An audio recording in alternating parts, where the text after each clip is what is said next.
investing to right the years of underfunding. And to the Select Committee, there was a widespread agreement. Many others have expressed similar sentiments.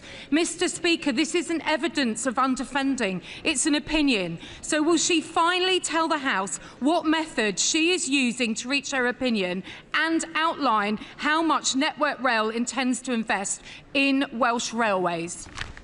Secretary of State. The honourable member will know very well from my reply to her letter that her assertion is fundamentally wrong, because she's referring to a combination of operations, maintenance, renewals and enhancement funding for the total figures under Conservative governments. This Labour government has announced nearly £500 million investment in Welsh Rail, specifically and solely in enhancement funding, and that money is being front-loaded in this spending review period to deliver new stations, more and faster trains as soon as possible. But, Mr. Speaker, she should carry on desperately trying to defend her party's appalling record in government, because all she's doing is reminding everybody about it. Whitney. Question 3, Mr. Speaker. Minister. Thank you, Mr. Speaker.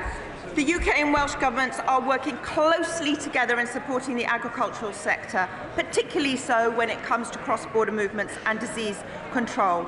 As always, our message to farmers is to remain vigilant, vaccinate where possible, source responsibly and test. Through this approach, we can minimise disruption. John Whitby. Thank you, Mr. Speaker. Given the integrated nature of livestock markets across England and Wales, farmers in my constituency are still facing challenges from restrictions linked to blue tongue. Could the Secretary of State update the House on what discussions have occurred with DEFRA and the Welsh Government about minimising disruption to cross-border livestock movements arising from blue tongue testing and certification requirements? I thank my honourable friend for his question, and he's absolutely right to raise the integrated nature of livestock markets across Wales and England, and I'd like to reassure him that this government is working together with the Welsh Government on all animal health related issues, including blue tongue. I regularly speak to my colleague Hugh Aranka-Davies, Cabinet Secretary for Rural Affairs, on these matters. Through this collective effort, we've ensured that livestock movements can continue.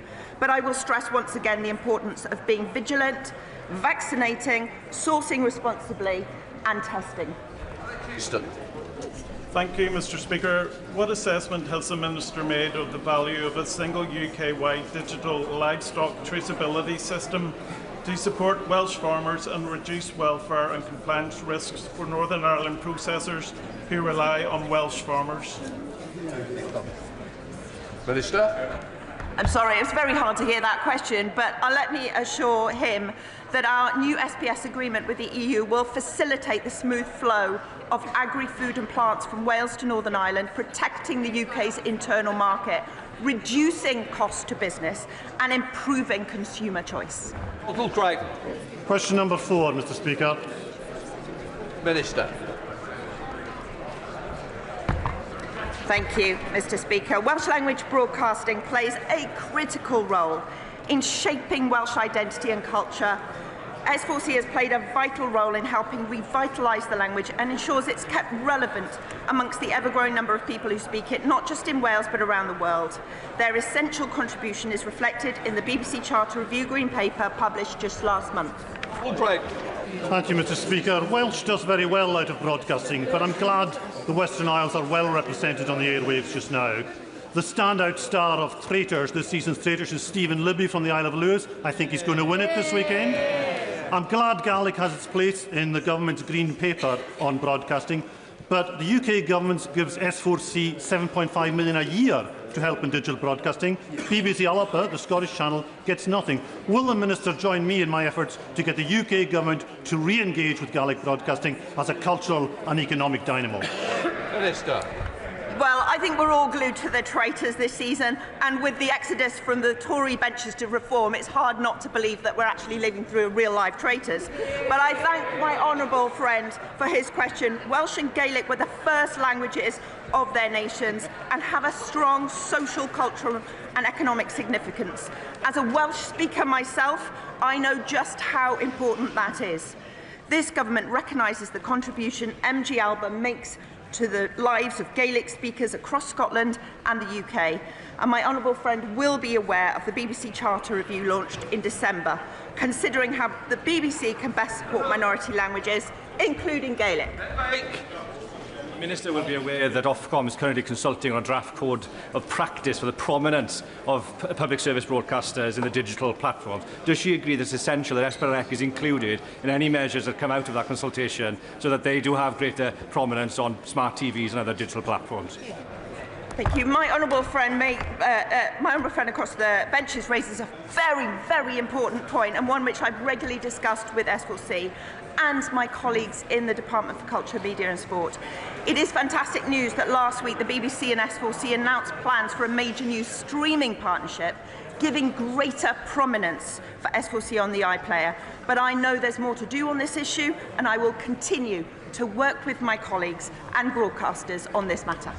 Chair of the committee, Ruth Jones. Thank you, Mr. Speaker. The Welsh Affairs Select Committee took evidence from the CEO and chair of S4C last week, and it was good to hear their plans for the future. So what discussions has the Minister had with S4C and other broadcasters to further the development of the Welsh language across Wales and beyond? Minister. I thank my honourable friend for her question, raising the importance and sustainability of S4C. And it is that is crucially reflected in the BBC Charter Review launched just in December. And I will continue having those conversations with my colleagues here in Welsh Government, but also with the broadcasters themselves. Rachel Taylor. Question 5, please, Mr. Speaker. Secretary of State. Thank you, Mr. Speaker. With your permission, I'll answer questions 5 and 6 together. This government is absolutely determined to improve the cost of living for families across Wales and the whole of the UK. It's why we're benefiting 69,000 children in Wales by scrapping the 2-child limit. It's why we're slashing household energy bills by an average of £150 a year. And it's why we're again increasing the national minimum and living wage, building on the previous increase which boosted the incomes of up to 160,000 workers in Wales. Rachel Taylor. Thank you, Mr. Speaker. The latest interest rate cut, the 6th since Labour formed this government, is great news for mortgage holders in Wales, in North Warwickshire and Bedworth and across the UK. Bringing down the cost of family mortgages by almost £1,400 a year. Would the Secretary of State update the House on how this government's policies are helping to strengthen our economy and improve the cost of living as a result? Secretary of State. Can I thank my honourable friend for her question? She's absolutely right, Mr. Speaker. This government is supporting people across Wales and across the UK with the cost of living. Since we came into government, households who are now taking out a new mortgage are saving around £1,400 a year on their mortgage repayments. We've increased the state pension by 4.8%, and that will take effect in April, benefiting 700,000 pensioners across Wales, and uprating universal credit standard allowance by over 6%, the first ever permanent real terms increase, benefiting 320,000 households in Wales. Mr. Speaker, the cost of living is still a major concern for my constituents in Llanelli, so I very much welcome the decision by this Labour government to give householders £150 help with their domestic energy bills. But can the Secretary of State explain exactly who is eligible and when and how they will receive this money? Can I thank my honourable friend for her question? Energy bills are a significant issue for people across the country, and that's why from April this year all households will see an average £150 reduction in costs on their energy bills thanks to this Labour government. Energy suppliers will pass on the savings automatically to households, and she will have seen today the launch of our Warm Homes Plan, the £15 billion fund, and in Wales this will make grants available for households to replace gas boilers with heat pumps, and it will mean stronger standards on landlords who privately rent homes so they are safer, warmer and more affordable to run. James Davies, Secretary of State. Wales could be disproportionately affected by US tariffs, which could be a challenge for many Welsh businesses. The words of Labour First Minister Baroness Leonard Morgan in her correspondence to the Prime Minister. Lots of talk about traitors, but Mr. Speaker, we, the Conservatives, over the past 27 years, are the ones who've seriously scrutinised, challenged and exposed the failings of Welsh Labour, clearly propped up by Plaid and the Lib Dems. So will she confirm it's the two fabled Labour governments who simply cannot work together who are just making the cost of living and unemployment worse in Wales? Secretary of State. Wages are up. Wages are up. Inward investment is up. Inactivity is down on the year. Unemployment is down on the year. And we've had 6 cuts in interest rates so that families taking out a new mortgage are £1,400 a year better off than they were under the Tories. Sean Davis. Number 7, sir. Minister. As two governments, we are committed to working together to keep cross-border arrangements fair, transparent and patient-centred. I'm proud that last year's spending review saw the largest financial settlement in the history of devolution. Working in partnership, we will fix the NHS and make it fit for the future. John Davis. Mr. Speaker, the incredible Lincoln Davis Cancer Charity provides life-saving and life-changing cancer care, working with the NHS to support patients across Wales, Telford and wider Shropshire. The charity and the NHS has plans to double capacity of cancer treatment. I am proud to support this campaign. Will the Secretary of State and the Minister meet with me to discuss how she, the Welsh Government and the Welsh NHS can work together to double cancer treatment across our area? I thank my honourable friend for raising the important work of the Lincoln Davis charity. I understand their appeal is seeking to raise £5 million to grow cancer care awareness in his area. This government is committed to catching cancer earlier and treating it faster. And I'd be very happy to meet my honourable friend to discuss the charity's fundraising campaign. There you go.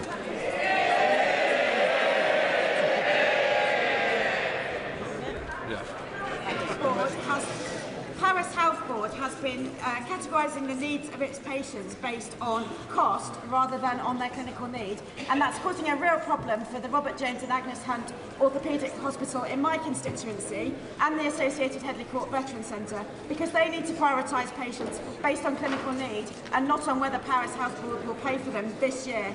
What is the Secretary of State for Wales doing about that problem with Paris Health Board, so that we're treating patients based on their clinical need and in a way that my hospital trust can manage? Minister. I thank the honourable member for raising this, and I certainly can write to her with the details on the Powys Health Board and what we're doing, but I can assure her that this government is committed to working with the Welsh Government to ensure cross-border arrangements are fair and transparent and focused on patient needs. This is two Labour governments working together in partnership and delivering together. Before we come to Prime Minister's questions, may I extend a warm welcome to the President of the Storting, the Norwegian Parliament, and his delegation, who are with us in the gallery today. We start with questions to Prime Minister Dr. Jeevan Sanda. Thank you, Mr. Speaker. Question number 1. Minister. Thank you, Mr. Speaker. In recent days, I've spoken extensively to our international allies, including European leaders and others, the US and NATO. We will continue to engage constructively to resolve issues, particularly relating to international security, applying the principles and values that I set out on Monday. Mr. Speaker, in addition this week, the Government has announced a landmark investment to support children with special educational needs, overhauled our water system, and today launched a £15 billion plan to create warm homes. At home and abroad, this Labour government is delivering for the British people. This meeting I had meetings with ministerial colleagues and others. In addition to my duties in this House, I shall have further such meetings later today. Thank you, Mr. Speaker. We face an affordability crisis in this country. In the short term, our dependence on fossil fuels leads to a rise in energy bills, and in the longer term, the aftershocks of Thatcher mean there are not enough good, non-graduate jobs. And that's why today's Warm Homes Plan is such good news.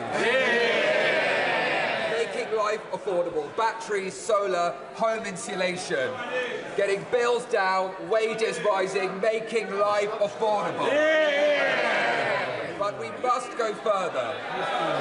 So can I ask the Prime Minister they would do even more to make sure that life is affordable for my the Prime Minister. Can I thank my honourable friend? I know how much he cares about making life affordable. Mr. Speaker, we're taking £150 off energy bills. That's £300 for the 6 million poorest families, including almost 3,700 households in his constituency. The Warm Homes Plan we're announcing today is the biggest ever public investment in upgrading British homes. It will lift 1 million households out of fuel poverty, tackling the cost of living. That's the difference a Labour government makes.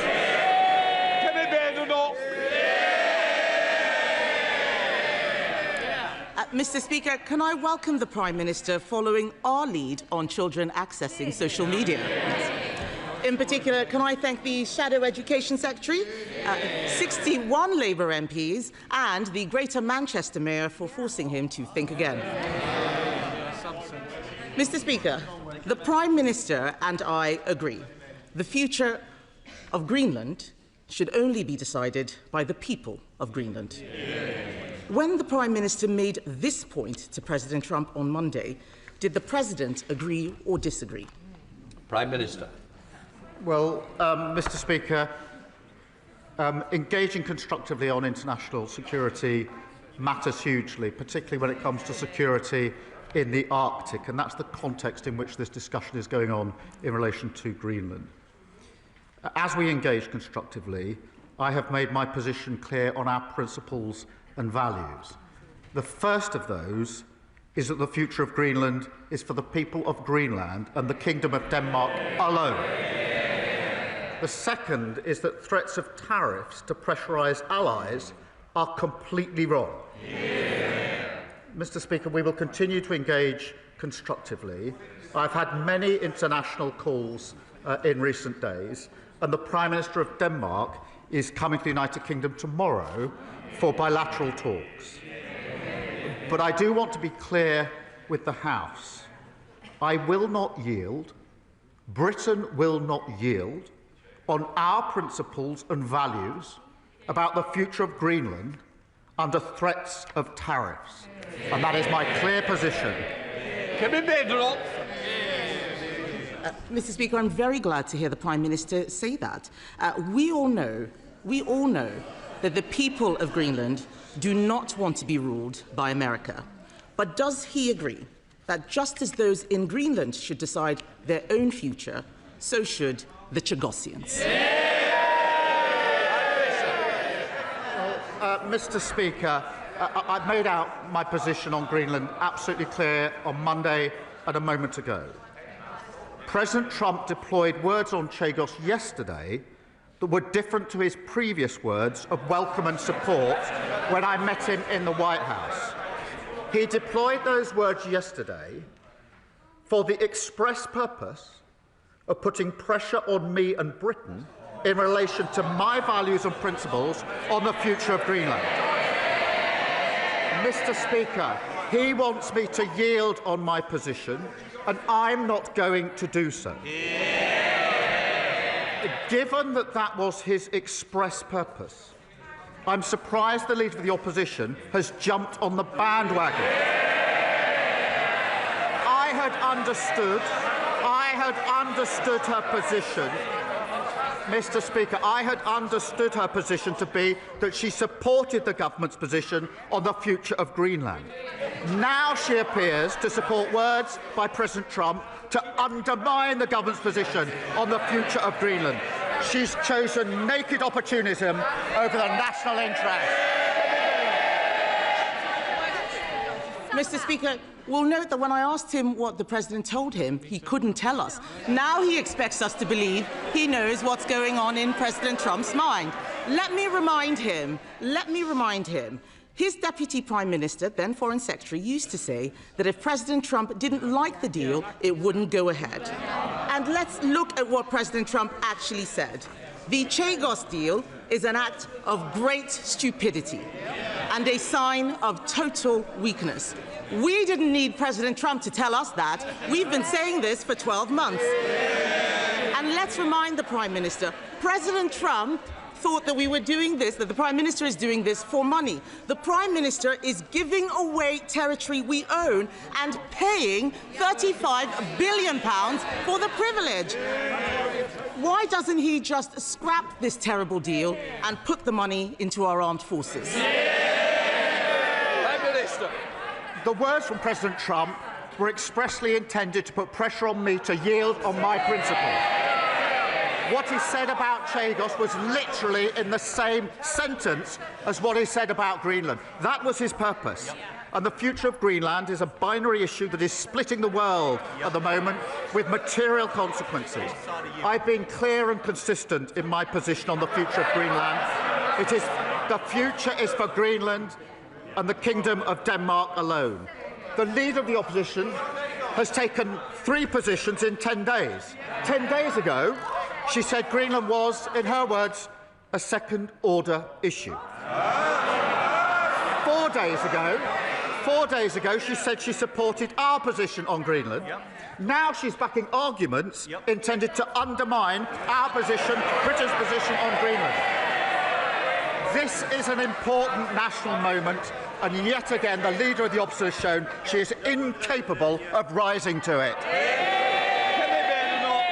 I've already told him we agree on Greenland. I'm asking about the Chagos deal. That money, that £35 billion, should go to the armed forces. Mr. Speaker, the world is changing. We are in a very different place, the most dangerous international environment since the end of the Cold War. Last week, the head of the armed forces, not me, the head of the armed forces warned that our military faces a £28 billion shortfall. Is he right? Prime Minister. Mr. Speaker, I'm proud we're spending more on defence than any time since the last Labour government. The Strategic Defence Review is back the biggest sustained increase in defence spending since the Cold War. That's £270 billion this Parliament, making defence an engine of growth. That is a stark contrast. Ben Wallace, the longest-serving Conservative Defence Secretary, openly admitted that under their watch our armed forces were hollowed out. Order. Mr Bowitt and Mr Cartledge, it is continuous week in, week out, and there's a couple over here who will also be going out for a cup of tea with you. Please, calm it down, or you know the consequence. Prime Minister. Mr Speaker, they shout on a Wednesday and they defect on a Thursday. The loudest shouter used to be the former Shadow Justice. We should take a note of who's shouting most loudly this week. Kevin Bernal. Mr. Speaker, the Prime Minister wants to talk about defections. Let me tell him that when I had someone undermining my party, I sacked him. If he sacked... Mr. Speaker, if he sacked...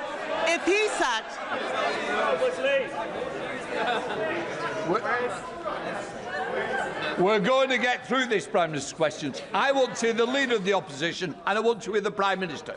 Those who don't may leave the chamber. Kevin Bernal.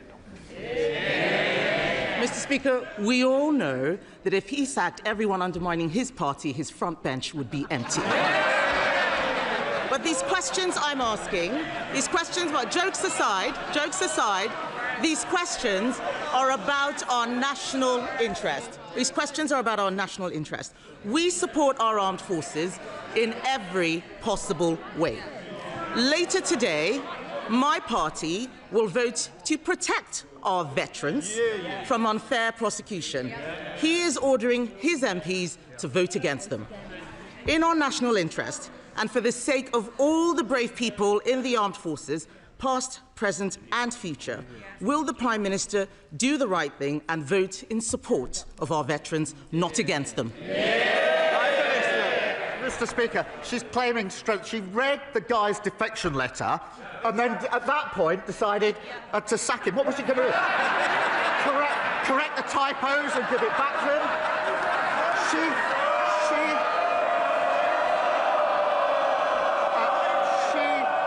She should have sacked him when he made disgraceful comments about faces in Birmingham, and she failed to do so.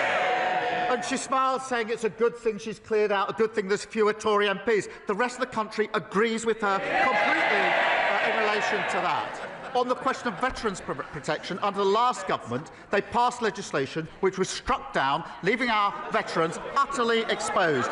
We're putting in place proper measures to protect them. Mr. Speaker, the Prime Minister wants to talk about leadership. Three of his own cabinet ministers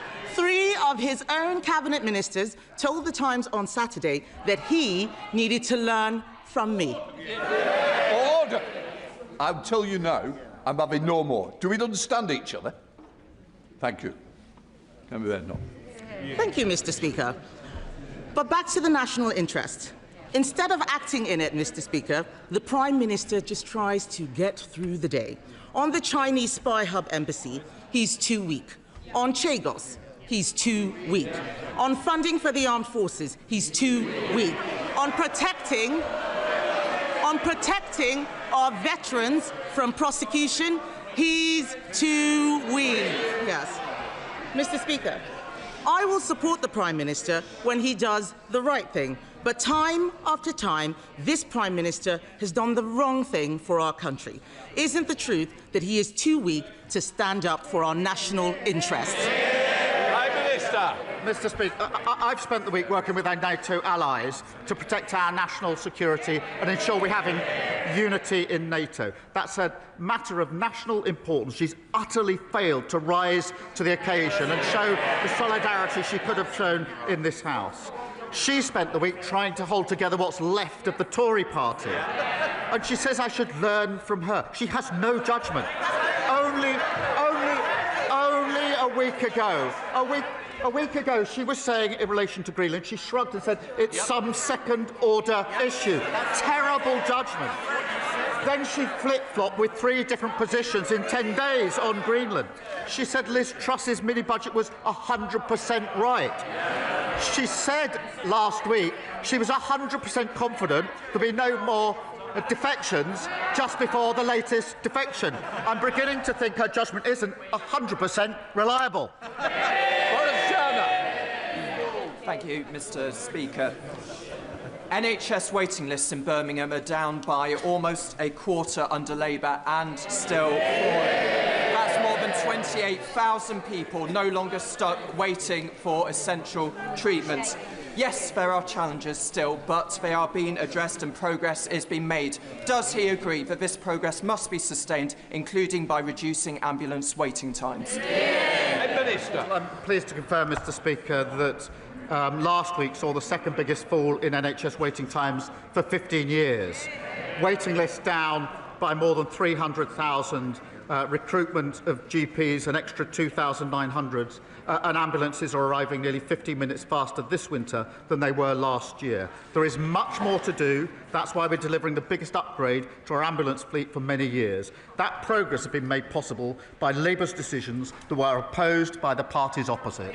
Leader of the Liberal Democrats, Ed Davey. Thank you, Mr. Speaker. We remember how Tony Blair ignored warnings from these benches and tied himself to an unpopular American president and a disastrous foreign policy, while close allies like Canada and France looked on in horror. With Donald Trump increasingly acting like a crime boss running a protection racket, threatening to smash up our economy unless he gets his hands on Greenland, will the Prime Minister avoid Blair's historic mistake, take our advice this time, and join Prime Minister Carney and President Macron in standing up far more strongly to President Trump? Prime Minister. Well, he clearly isn't listening. I said I will not yield on the principles and values that I uphold, this country upholds in relation to the future of Greenland. But the relationship with the US matters, especially on defence, security and intelligence and nuclear capability, also on trade and prosperity. Mr. Speaker, whilst he's trying to get sound bites, we mustn't forget A war is raging in Europe. It is in its 4th year. The Russians are raining bombs down on Ukrainian civilians day and night. Temperatures were -20 in Kyiv last night. 60% is without power. People are erecting tents to keep themselves warm. We have to work with our allies, including the US, on security guarantees to make sure we can do what we must do in relation to Ukraine. Now, that does not mean we agree with the US on everything, and I've been absolutely clear on my position on Greenland and my position on tariffs, but it is foolhardy to think that we should rip up our relationship with the US, abandon Ukraine, and so many other things that are important to our defence, security and intelligence. Of course, we're not arguing that, Mr. Speaker. We're arguing he follows France and Canada, our close allies. But here's one thing that we can agree on, Mr. Speaker, that the UK strengthens our defensive capabilities, like the Prime Minister said earlier. But, Mr. Speaker, the government is going far too slow in investing in our defensive industries. It hasn't even published the defence investment plan that was promised last autumn. And that delay is putting critical industries like helicopter manufacturing based in Yeovil at risk. Putin is waging a war in Europe. Trump is threatening to undermine NATO. We have to rearm fast. So why won't the Prime Minister just get on with buying great British helicopters made in the West Country? Prime Minister. Well, Mr. Speaker, that's about the cheer across the whole country. Mr. Speaker, we are increasing defence spend to the biggest spend since the last Labour government. We are doing that because of the decisions we took at the budget in relation to the money that's available. He wants more money on defence spending. He wants it faster. What did he do at the budget? Did he stand up and say, I support this? No, he voted against it, against the measures necessary to carry out the upgrade. Steve Yem. Thank you, Mr. Speaker.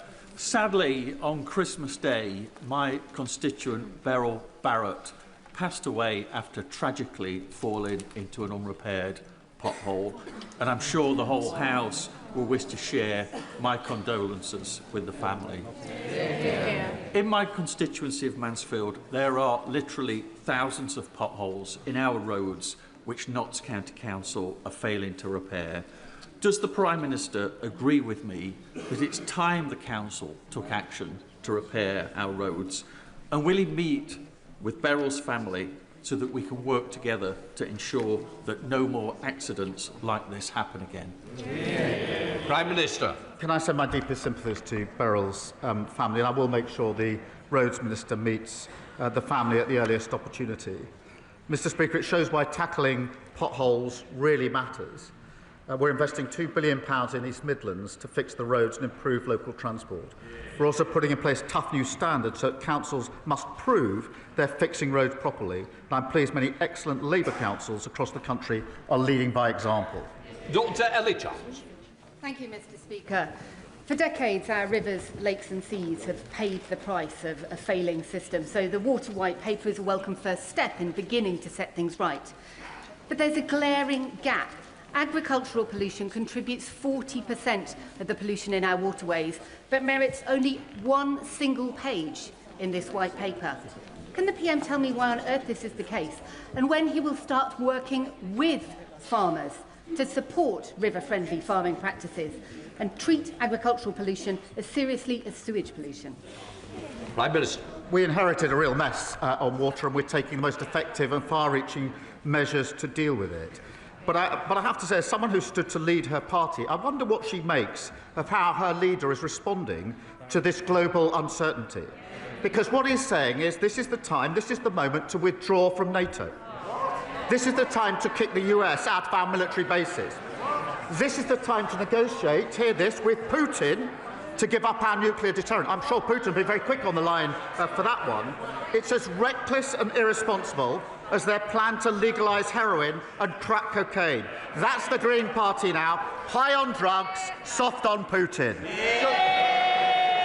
Can I just say, we don't ask opposition questions that come into the Prime Minister, not the other way around. Right, let us move on. Douglas McAllister. Thank you, Mr Speaker. West Dunbartonshire is set to benefit from record UK Labour government investment. £60 million of local growth funding just announced for the Glasgow City region, to add to the £20 million for Dumbarton Town Centre regeneration. Add to that the £20 million Pride in Place funding for my hometown of Clydebank, and the £1.5 million immediate impact funding. Does the Prime Minister agree with me that this is in stark contrast to the SNP, who abandoned their communities, and demonstrates the difference a Labour government makes to West Dunbartonshire and to Scotland? Well, I'm very pleased, Mr Speaker, we're backing his hometown of Clydebank with £20 million of Pride in Place funding. And just this week we hosted a reception meeting people working hard to change their neighbourhoods across the whole of the United Kingdom. That's Labour delivering on national renewal. And as he rightly says, compare that to the SNP, more interested in squabbling over independence than using a record settlement to fix Scotland's public services. Robin Swan. Thank you very much, Mr Speaker. Challenging economic inactivity and supporting the vulnerable across the country is something that we all want to address. So would you be surprised to learn that in Northern Ireland around 11,000 people previously supported by the UK's Shared Prosperity funding programmes will see those programmes cut dramatically, compounded with 400 job losses? So can I ask the Prime Minister, does he support those cuts of those vital programmes? And will he arrange an urgent meeting for me with the relevant decision maker in government and the organisations who have been impacted, so that these changes and challenges can be resolved? Prime Minister. We've delivered a record settlement for Northern Ireland in the budget to strengthen public services and to kick-start growth. And the Local Growth Fund, designed actually in partnership with the Executive, will see £45 million every year to support local growth. But I'm very happy to make sure that ministers meet him to discuss the particular concerns that he has. Kirsten. Thank you, Mr Speaker. 1.5 million women in the UK live with endometriosis, which is a painful and life-changing condition.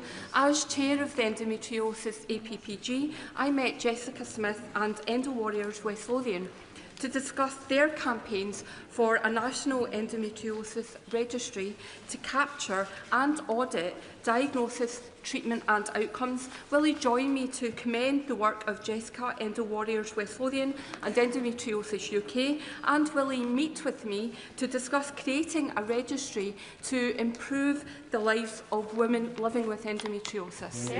Prime Minister. Well, let me pay tribute to her and all women and others who are campaigning on these vitally important issues. Far too many women are left waiting in serious pain for care, and that's why we're investing £8 million in research on diagnosis, treatment and pain management. I know the Minister for Women's Health will be keen to talk to her about her proposals and the issues, and I thank her for raising it. Gregory Campbell. Thank you, Mr Speaker. I have a constituent not yet 30 years old, a civil servant who's just been diagnosed with a terminal illness. She has been told she has a very short time to live. Because of her condition, she was given a retirement date, which was just last week. She has not received notification of any actual pension payment and has spent long hours trying to contact Capita. HMRC has claimed that all outstanding documentation has been supplied to Capita in November. I've written to the Chancellor, contacted the MP hotline and Capita. It still remains unresolved. Can the Prime Minister, along with the Chancellor, help to get this action resolved immediately? Prime Minister. Can I thank him for raising this case, and I'm truly sorry to hear about his constituent. If he wouldn't mind following up with the details of the case, I will make sure that it's dealt with urgently on behalf of his constituent. Mr Speaker, yesterday I welcomed Bermondsey PC Kevin Webster to Parliament after his recognition as Met's PC of the Year 2025. Will the Prime Minister commend Kevin for his local work and that of Southwark Labour Council's amazing nighttime antisocial behaviour team? Will he tell us when they'll have new powers under the Crime and Policing Bill? And will he remind the Met that its access standards require all local officers like Kevin to be a maximum 20-minute walk from their ward, a policy currently going unmet in Rotherhithe? Prime Minister. Can I congratulate Kevin and thank police across our country working hard to protect our communities? The party opposite decimated local policing, and we're restoring it. There will be 3,000 more neighbourhood police on our streets by spring, an example of the change people will feel this year. Our crime and policing bill will give officers more powers to tackle knife crime, shoplifting and antisocial behaviour. I want officers to have those powers as swiftly as possible. The Tories and Reform voted against them. My constituents in Chester South and Eddisbury are deeply concerned by proposed cuts to police community support officers across Cheshire. The Labour Police and Crime Commissioner, Dan Price, was silent on this issue, seemingly content to see numbers slashed across the county until residents and local MPs spoke out. Now he seeks to present himself as campaigning to save PCSOs, whilst proposing to substantially increase the precept, all at the same time as planning to increase spending on his office by £513,000 next year. Does the Prime Minister agree that this represents a failure of leadership and that that money would be far better spent increasing PCSOs on our streets? Prime Minister. This comes from the party that broke our criminal justice system, just like the fact they broke our economy and our NHS. They hollowed out local policing. We're restoring it. There will be 3,000 new officers in spring of this year. Thank you, Mr. Speaker. The thug in the White House has shown that he doesn't listen to grovelling or sycophancy. He'll continue to harm British interests, no matter how compliant we are, and, like all bullies, he will always find the weakest link.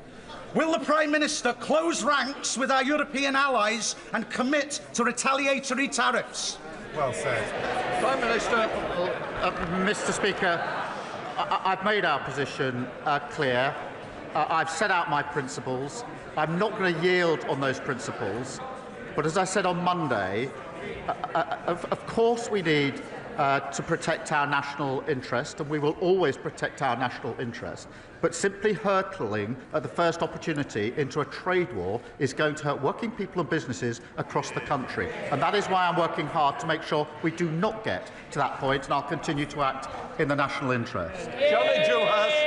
Thank you, Mr. Speaker. Now, the Prime Minister may be aware that my local authority in the East Riding of Yorkshire is the lowest funded per pupil for children with special educational needs and disabilities, and that his local authority in Camden is the highest, an inequality he has repeatedly pledged to end. Well, Mr. Speaker, the results are in.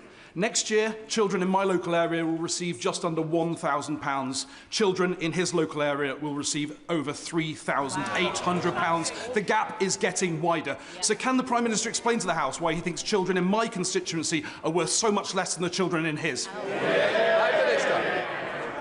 We're applying their formula, the one that you put in place in government. We're changing it. Special educational needs is probably raised with me more than any other issue in this House. We're proposing reforms. The issue he's highlighted, the problem he's highlighted... Order. Sorry, Prime Minister. Mr Holden, as Shadow Secretary of Transport, you'll begin the express train and it'll be out of here. I think he may be making himself the next candidate for the Thursday defection, because it's those... oh, maybe it's someone else. Those that shout loudest end up over there. And I thank Reform are supporting our recycling moves, because soon they're going to be a party entirely made up of... Order. Prime Minister. Mr Holden, I think you need to leave. No.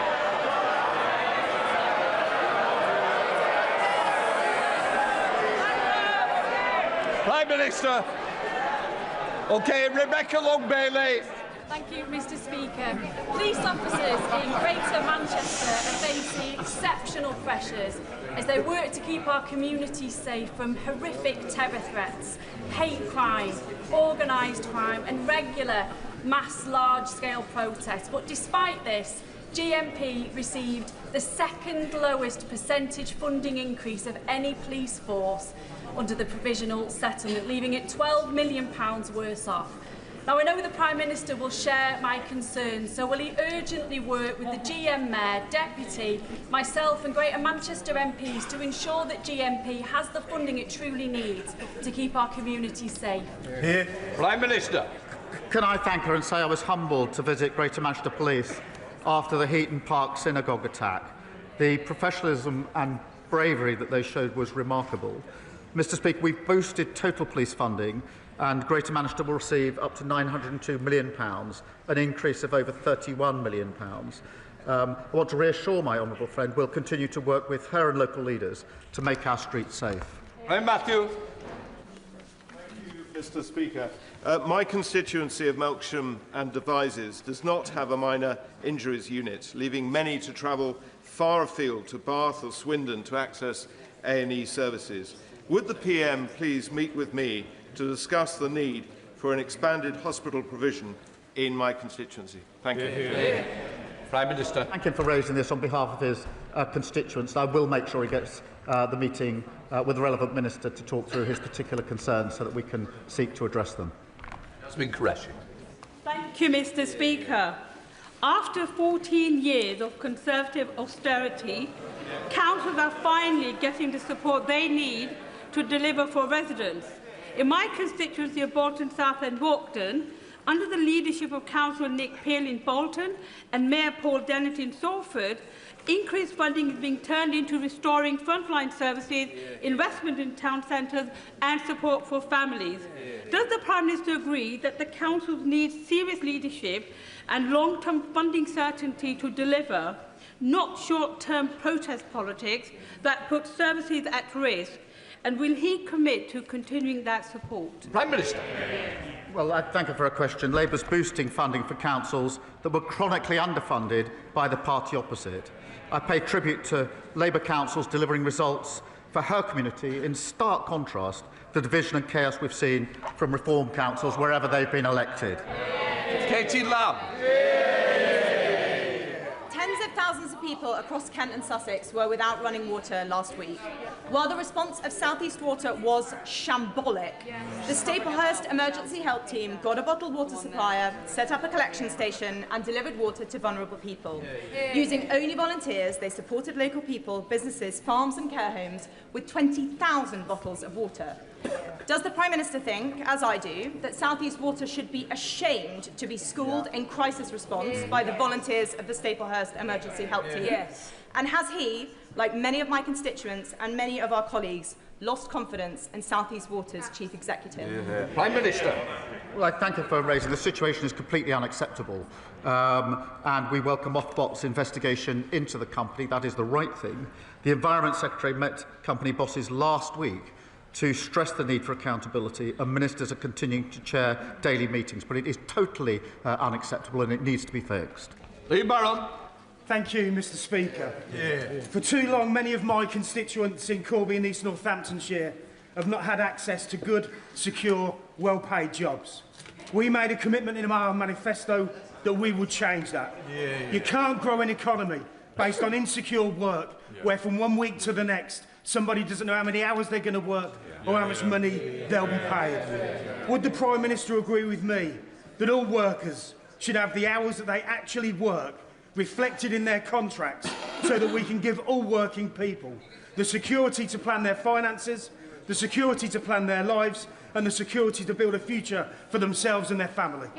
Prime Minister. Well, I'm proud of this Labour government delivering the biggest upgrade to workers' rights in a generation. And we're ending exploitative zero-hour contracts, ending unscrupulous fire and rehire practices, plus parental leave and sick pay. And workers will benefit from those rights in April, Mr. Speaker, and they should never forget that Reform and the Tories opposed every single one of them. Robert Jenrick.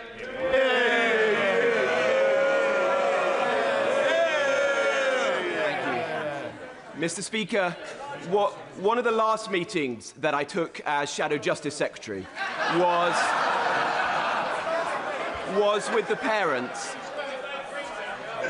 parents of Lenny Scott. Lenny Scott was an exceptionally brave prison officer. He uncovered corruption in his prison. He left the service and years later he was hunted down and brutally murdered. Because he died after leaving active service, there was never any compensation paid to the children that he left behind. I know the Prime Minister would want to right this wrong. I wrote to the Justice Secretary privately after I discovered this, and I should say his parents never asked for any support. Would the Prime Minister correct this, ensure that this brave man's children have the support that they need as they grow up without the father that they deserved, and join me in thanking all the brave men and women who serve us in our prison service? Prime Minister. Well, I thank him for raising this, and I will make sure that it is looked into as a matter of urgency, given the circumstances he's set out. Fred Thomas. Thank you, Mr. Speaker. I strongly welcome the government's decision to consult on introducing a social media ban for under-16s, something, Mr. Speaker, that the Tories didn't do in office, and they didn't even support until last week. But the average 12-year-old now spends 29 hours a week on a smartphone, whilst more than 500 children a day are being referred to mental health services for anxiety. These stats are not unrelated. Parents, teachers and members across these benches can see the damage that social media is doing to our young, developing minds every single day. Does the Prime Minister agree that the scale of harm demands swift action and that this consultation must lead to timely decisions? Prime Minister. Mr. Speaker, this is an issue of real concern to parents. As a father of two teenage children, I know just how much concern it is. That is why we will have a consultation to look at expert and international evidence to get this right, and we will respond by the summer. And that includes looking at the question of the age that children can access social media and restriction on addictive features. I'm also concerned, as is the Education Secretary, about the screen time used for those under the age of 5. So we'll look at all of those issues and make sure that Ofsted checks enforcement of bans during schools. Mr. Speaker, the Bertie Arms is a fantastic family pub, but because of the Chancellor's tax raid on local business, they face a 2,000% increase in their business rates by 2029. That means the Treasury will lose £200,000 in tax take, and Uffington will lose the heart of its community. Now, the Prime Minister promised not to put up taxes on working people, so how does he justify a 2,000% tax attack on working family businesses like this pub? Prime Minister. Well, Mr. Speaker, we're working with the sector to put in the necessary support, but I would remind her that 7,000 pubs closed on their watch, and she didn't say a word about it. Alice MacDonald. Thank you very much, Mr. Speaker. Norfolk is a dental desert, causing real suffering for my constituents. I welcome government action so far, including 21,000 extra urgent emergency appointments. But we are the only region without a dental school. The University of East Anglia is ready to open one. So could the Prime Minister set out what more we will do as a government to tackle the dentistry crisis, and will he back our calls for a new dental school in our region? Prime Minister. Well, since day one, she's fought for her constituents on this issue, and I pay tribute to her in relation to that. I agree the University of East Anglia would be an excellent candidate for any additional funded dentistry places available in the future. Mr. Speaker, we're also reforming contracts and making sure dentists spend more time working in the NHS to ring thousands of extra appointments to fix the failure that we were left with. Final question, Gideon Amos. Thank you, Mr. Speaker. Children with disabilities and special educational needs in Somerset will be severely hit if the government goes ahead with removing the remoteness uplift from those authorities. Will the government commit to ensuring that those councils with the largest land area in the country, of which Somerset is one, are properly reimbursed for the cost of remoteness so that children in my Taunton and Wellington constituency do not suffer as a result? Prime Minister. Well, we do understand the challenges in rural communities, and we'll look at that as part of the work we're doing on reform. That completes Prime Minister's questions. Let the front benches change over.